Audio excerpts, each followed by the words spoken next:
Halo sahabat pecinta catur, selamat datang kembali di Catur Talk Indonesia. Dan ini merupakan permainan cukup menarik pada ronde ketiga atau hari ketiga FIDE Kandidat 2022. Pertemuan antara Super Grandmaster Fabiano Caruana menghadapi Super Grandmaster Jan-Christoph Duda. Dan bagaimana permainannya dan juga standing, saksikan sampai akhir. Untuk itu stay tune di Catur Talk Indonesia.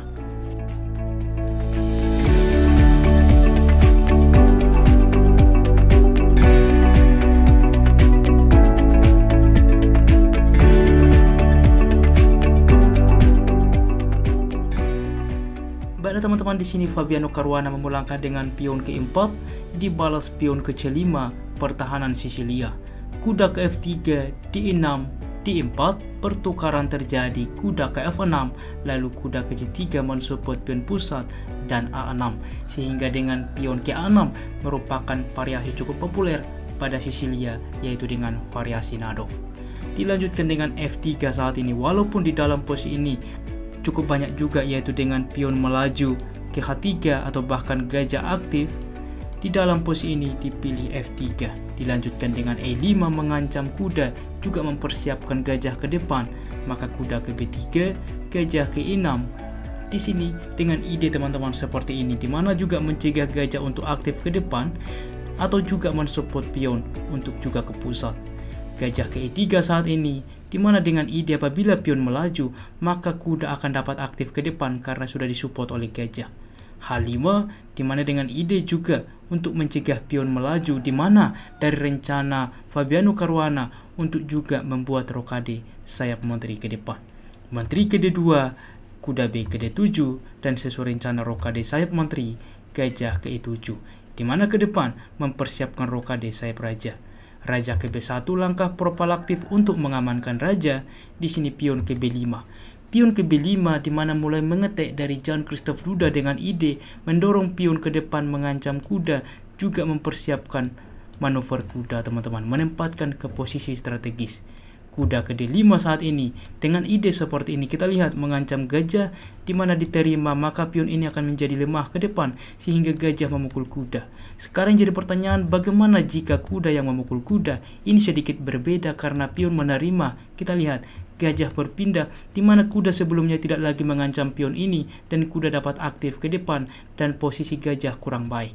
Untuk itulah teman-teman, di dalam posisi ini opsi terbaik tentunya dengan gajah menerima kuda, pion menerima, di mana ada kuda juga tetap mengancam.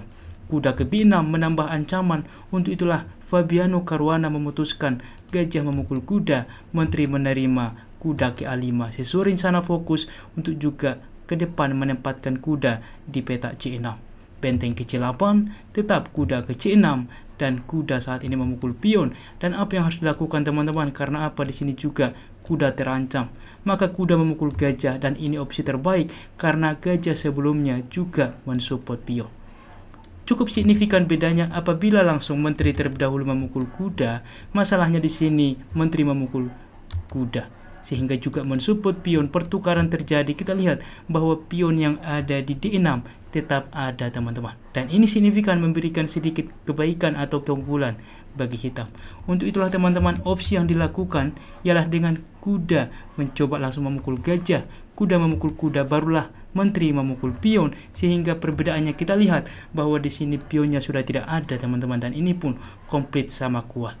Dan dilanjutkan dengan kuda ke C6, tentunya menghalangi benteng mengancam pion. Di sini benteng ke D2. Apabila langsung gajah terlebih dahulu aktif teman-teman, masalahnya raja ke depan akan mengancam benteng, di mana ruang bagi benteng cukup sedikit kala dihalangi oleh gajah. Oleh karena itulah di sini benteng langsung mundur terlebih dahulu, baru ke depan mengaktifkan gajah. Raja ke E7 membawa benteng aktif ke depan, gajah ke D3, benteng ke D8, dan benteng ke D1. G6 saat ini mempersiapkan pion melaju C3 teman-teman. Begitupun dengan membuka ruang bagi gajah atau bagi raja, dan juga dengan kunci untuk juga mencegah kuda untuk advance ke depan. Dilanjutkan kuda ke A5 saat ini menempatkan ke posisi strategis, benteng ke E2 mengancam pion, raja ke F6 dan H4 saat ini. Dilanjutkan kuda ke B7, di mana ke depan juga bermanuver mengancam gajah, benteng kembali ke D2 dan kuda ke C5. Gajah ke F1, maka pertukaran benteng pun terjadi. Dilanjutkan raja ke E6. dengan ide teman-teman di mana mendorong pion ke depan. Dilanjutkan C4 saat ini menawarkan tidak diterima dengan B4 juga ke depan pion akan terus advance. Dilanjutkan dengan raja ke C2 di mana juga tetap langsung mensupport pion ke depan A5 saat ini dan B3.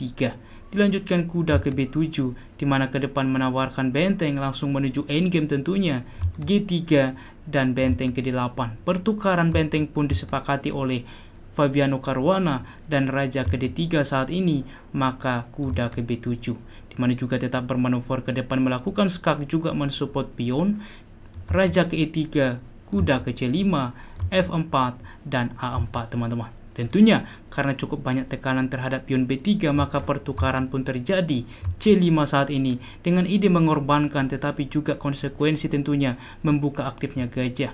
Maka pion memukul pion terlebih dahulu tempo skak, pion memukul kembali, kuda memukul pion dan raja ke D4 mengancam kuda di mana bermanuver juga ke depan menghentikan pion.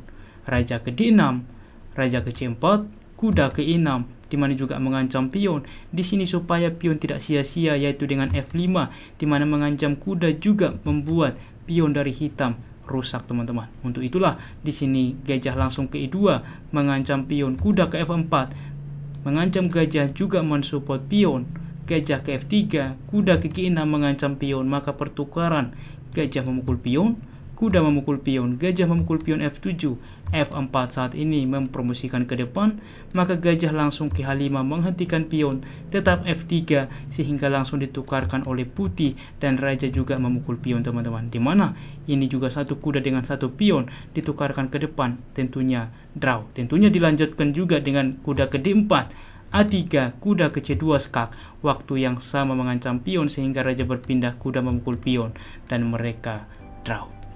Bagaimana teman-teman? Permainan yang cukup menarik dan juga tentunya sengit. Cukup banyak juga tentunya kombinasi-kombinasi yang terjadi, dimana jika kita analisa sangat dalam, tentunya sangat banyak variasinya teman-teman. Dan untuk hasil hari ketiga ini, semuanya draw atau semuanya imbang, sehingga standing adalah sebagai berikut.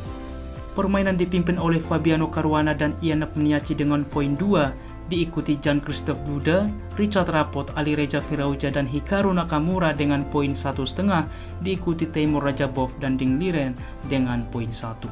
Baiklah teman-teman, demikianlah permainan hari ini, dan jika kawan-kawan suka dengan konten catur seperti ini, dukung kami dengan cara like, subscribe, dan juga share.